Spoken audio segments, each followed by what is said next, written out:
नमस्कार साथियों, स्वागत है आप सभी का हमारे YouTube चैनल पे।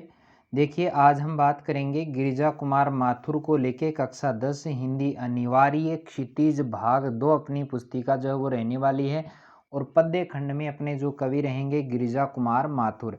तो सबसे पहले हमेशा की तरह हम बात करेंगे इनके जीवन परिचय को लेके। इनका जन्म जो है 1918 ईस्वी को होता है। जन्म स्थान अगर आपसे पूछे तो वो बताना है गुना मध्य प्रदेश में। शिक्षा को लेके अगर बात की जाए तो थाने के बताणु है कि प्रारंभिक शिक्षा एक की जो है वो झांसी उत्तर प्रदेश में हुई है और एमए में इन्होंने अंग्रेजी किया और एलएलबी मतलब वकालत करी है। क्या मैं एलएलबी कहाँ से की है? लखनऊ से। याद रह जाएगा, उत्तर प्रदेश में ही है भाई, लखनऊ। कार्य की हम बात करें तो वकालत के रूप में इन्होंने काम किया है, आकाशवाणी और दूरदर्शन में भी काम करे हैं। ठीक है। रचनाओं को लेके अगर हम बात करें तो नाश और निर्माण है, धूप के धान है, सीला पंख चमकीले। देखो, नाश उसी जना निर्माण उसी और धान कद उसी जद धूप निकलसी और सीला पंख चमकीले। ठीक है। भीतरी नदी की यात्रा, नदी के मायने यात्रा करनी पड़सी, ये इनके काव्य संग्रह। नाटक भी है, देखिए इनका एक बढ़िया है, जन्म कैद। देखो, जन्म सुई का ही है, कैद है। और आलोचना की दृष्टि से अगर बात की जाए तो नई कविताएं, सीमाएं और संभावनाएं, ये इनका एक आलोचनात्मक ग्रंथ भी माने जाता है। आगे हम बात करें तो मुक्त छंद में ध्वनि साम्य के प्रयोग के कारण तुक के बिना भी कविता में संगीतात्मकता संभव कर सकने वाले ये कवि माने जाते हैं गिरिजा कुमार माथुर। इसके अलावा अगर हम बात करें शेखावाटी मिशन 100 के तहत हम ये जो है चर्चा यहाँ पर कर रहे हैं और यहाँ पे गिरिजा कुमार माथुर जो है वो नई कविता के कवि भी माने जाते हैं। दो तरह की शब्दावली वाले ये कवि माने जाते हैं और रोमानी कविताओं में छोटी ध्वनि वाले शब्द या क्लासिकल कविताओं में लंबी और गंभीर ध्वनि वाले शब्दों का प्रयोग भी ये करते हैं। 1918 में जन्म हुई और 1994 कमाइन काई होगी, मृत्यु होगी। याद रखनी है, 1918 में जन्म है, 94 में मृत्यु। ठीक है। चलो आगे आगे चलें तो आगे देखिएगा अति लघुतरात्मक प्रश्न हम बात करेंगे। तो यहाँ पे जो हमारी कविता है, नाम है छाया मत छूना। क्या मत छूना भाई? छाया। छाया के कोई आज नहीं छुयो का हाथ ही कौन लगी जाए ना। तो छाया मत छूने का मतलब है पुरानी स्मृतियाँ, पुरानी स्मृतियाँ, पुरानी यादें। यादें वाली थारी भी पुरानी चौकी चौकी बगी है ना। अब परीक्षा आएगी तो अब और भी चौकी बन सी। देखो, तो पहला प्रश्न है कि छाया मत छूना कविता में छाया किसका प्रतीक है? तो छाया प्रतीक किसका है? भूतकाल यानी अतीत का है। दूसरा प्रश्न है कि अपने अतीत में झांकने के लिए कवि क्यों इनकार कर रहा है? क्योंकि देखो, सुखद अतीत को याद कर उस कल्पना से वर्तमान का दुख और भारी लगने लगता है। मतलब आप पुरानी बातें याद कर करना जब आप अठी दुख हुआ वर्तमान में दुख होता है तो हम पुरानी बातों को याद करते हैं और वह जितना अभी है उससे और ज़्यादा कई गुना बढ़ जाता है और प्रतीत होता है। तो देखो, दिक्कत ये है कि जब आप वर्तमान में मान लो अच्छा चल रहा है, आपका दिन था का ठीक ही, और पुरानी स्मृतियों को याद करके दुखी भी हो सकते हो, या हो सकता है कि आप पुराने टाइम में दुखी थे तो इस समय आप सुखी हो सकते हो। या इस समय अगर आप दुखी हैं तो पुरानी जो आपकी स्मृतियाँ हैं जो कि जो सुंदर सुंदर ही जी की थाने मतलब बढ़िया सुख प्रदान करें, तो बाँसों भी थारो दुख ज़्यादा उसका। ठीक है। तीसरा प्रश्न है कि अतीत में झांकने पर हमें मात्र क्या याद रह जाता है? तो अतीत के वो पल जिनमें अच्छी यादें हैं, बातें हैं, सुख के दिन याद रहते। हाँ, सुख ही याद रहे, दुख तो नहीं याद रखा ना। दुख रूपी यात्रा को भुला देते हैं, बिल्कुल भुलाने का वो काम करते हैं। दुख रूपी जो रात्रि है उसको भुलाने का वो काम करते हैं। अगला प्रश्न है कि कुंतल के फूलों की याद बनी चांदनी में चांदनी किसका प्रतीक है? तो आने वाली काल्पनिक सुख की आशा की किरण का प्रतीक क्या माना जाता है? चांदनी। चलो अगला प्रश्न है पांचवा, कि कवि के अनुसार व्यक्ति क्यों भ्रमित हो जाता है?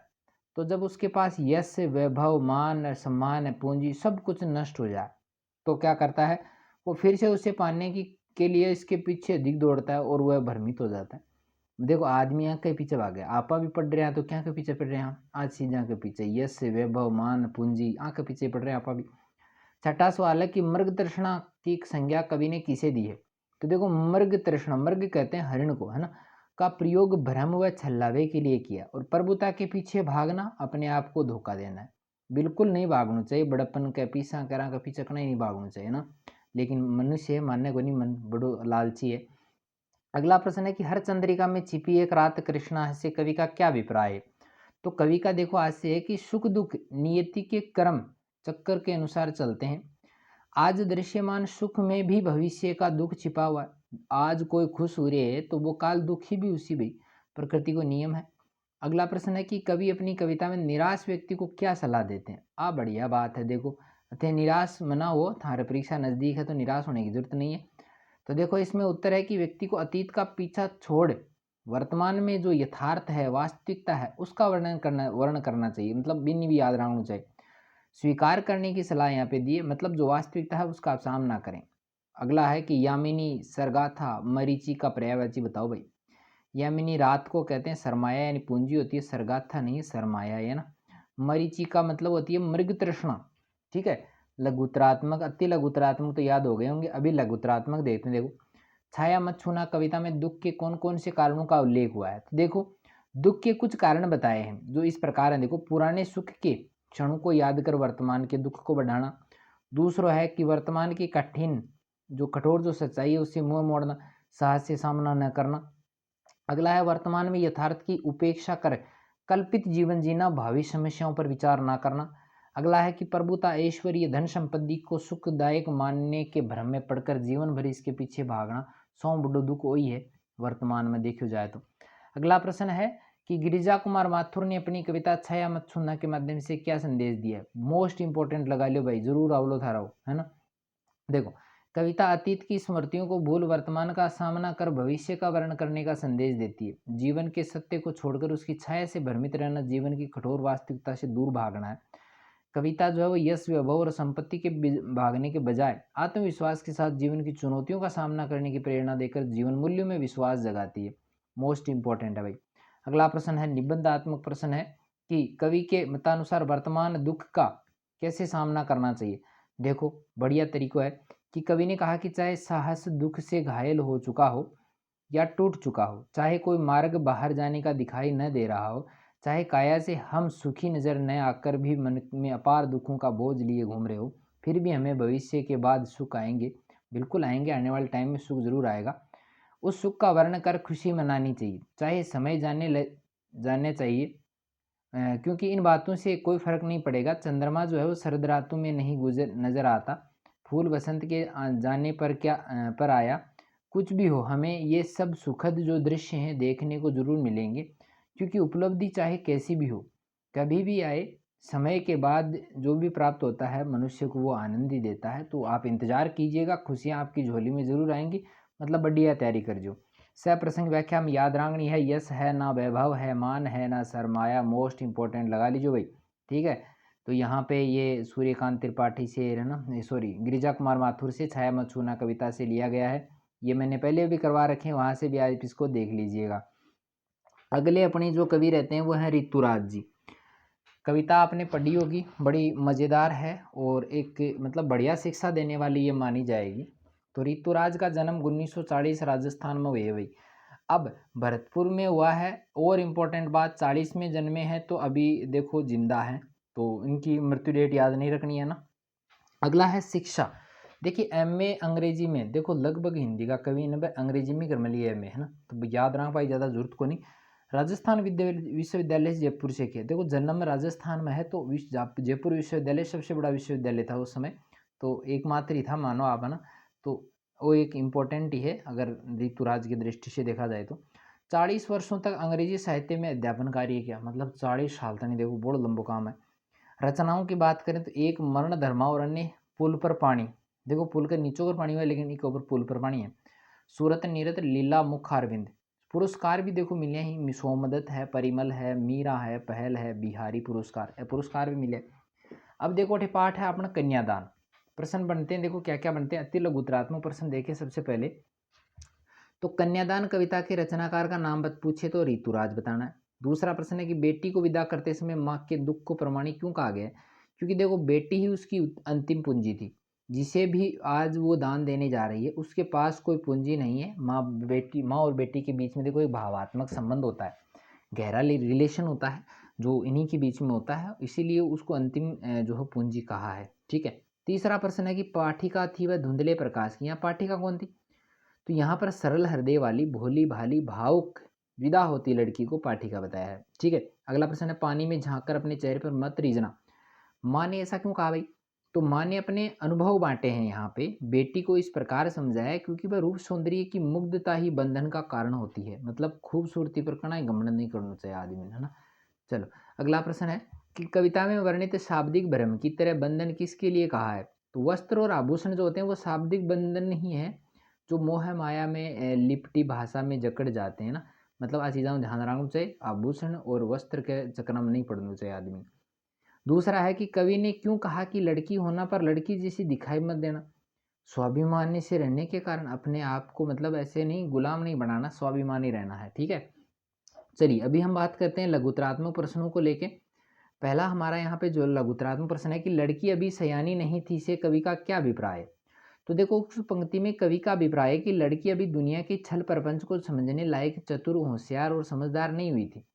उसे सब अपने जैसे सच्चे इंसान ही लगते। दुनियादारी की समझ अभी उनमें विकसित नहीं हुई थी, आयु में छोटी थी, सांसारिक समस्याओं का ज्ञान भी उसे नहीं था, इसलिए उसे अभी सयानी नहीं थी, ये कहा है। ठीक है, चलिए अगला प्रश्न है हमारा, आठवां प्रश्न है कि माँ को अपनी बेटी को लेकर क्या चिंताएं थी, कविता के आधार पर बताना है। तो माँ को चिंता थी कि अभी इसे सुख का आभास तो होता है परंतु दुख को पढ़ना, समझना या महसूस करना नहीं सीखा है। और मायके में वो अपनी माँ के पास अब तक दुखों से अनभिज्ञ रही है। अपनी माँ के पास वो इस तरह सुरक्षित थी कि उसे कोई भी दुख नहीं हुआ। मोस्ट इंपॉर्टेंट क्वेश्चन लगा लो। चलिए 9वां सवाल है कि लड़की जैसी दिखाई मत देना से तात्पर्य बताओ भाई। तो लड़की को कमज़ोर और अत्यधिक भावुक समझा जाता है। यहाँ माँ लड़की को भावुक तो रहने की कहा कहती है परंतु साथ में कमज़ोरी को भी भगाकर मुसीबत के वक्त लड़कों के समान साहस दिखाने की सलाह भी दे रही है। ठीक है, मतलब कोमलता तो होनी चाहिए लेकिन झुकना नहीं है। ठीक है, 10वां प्रश्न है, निबंधात्मक प्रश्न रहेगा हमारा। कहाँ गया मार्कर? मार्कर गायब हो गया। कहाँ गया भाई? मार्कर हो गया गायब, ये वापस आ गया भाई मार्कर, है ना। चलिए, माँ कन्यादान कविता में अपनी बेटी को क्या सीख देती है? देखो माँ ने कहा कि पानी में झांककर चेहरे पर मत रीझना, क्योंकि ये बाहरी जो सुंदरता ना उसका कोई महत्व नहीं है, खुद के लिए ये बस ध्यान रख जो भैया ना, कटेंगे है ना कि सौंदर्य पर घमंड करके गलत काम कर दो। ये एक स्त्री के बंधन मात्र हैं। जीवन संसार को चलाने के लिए समझदार होना, अपना भला बुरा समझना भी बहुत जरूरी है। और मुसीबत के वक्त खुद को चोट पहुंचाने के बजाय कुछ साहस दिखाकर परिवर्तन की दिशा में नवनिर्माण का प्रयास हमें करना चाहिए, क्योंकि आत्महत्या जैसी समस्या कोई समाधान नहीं है। आग का रोटियां सेकना है न कि जलकर स्वयं के लिए हानि पहुंचाना। बाहरी लुभावने प्रलोभनों से भी बचना चाहिए, क्योंकि ये स्त्री धन कहे जाने वाले वस्त्र और आभूषण से उसका बंधन ही बनकर रह जाता है कि कता देखो कता महंगा महंगा कपड़ा ले रहे हैं, क्योंकि इनके दबाव में वो अपने हित के लिए आवाज़ भी नहीं उठा सकती। ये भौतिक चीज़ें और सुख सुविधाएं एक सीमा तक के अगर हम कहें तो वो सिर्फ संतुष्टि प्रदान करती हैं, उनका कोई महत्व नहीं है। चलिए हमारा आज का जो है 11वां प्रश्न रहेगा कि कन्यादान कविता का मूल भाव आपको बताना है। मोस्ट इंपॉर्टेंट लगा लो, बढ़िया से आएगा परीक्षा में छप के, पूरो को पूरो ओ आओगे। तो देखो कवि का मानना है कि समाज व्यवस्था द्वारा स्त्रियों के लिए आचरण के कुछ नियम बना दिए गए हैं। वे अक्सर लुभावने और लालच से सहित एक प्रकार के बंधन ही होते हैं।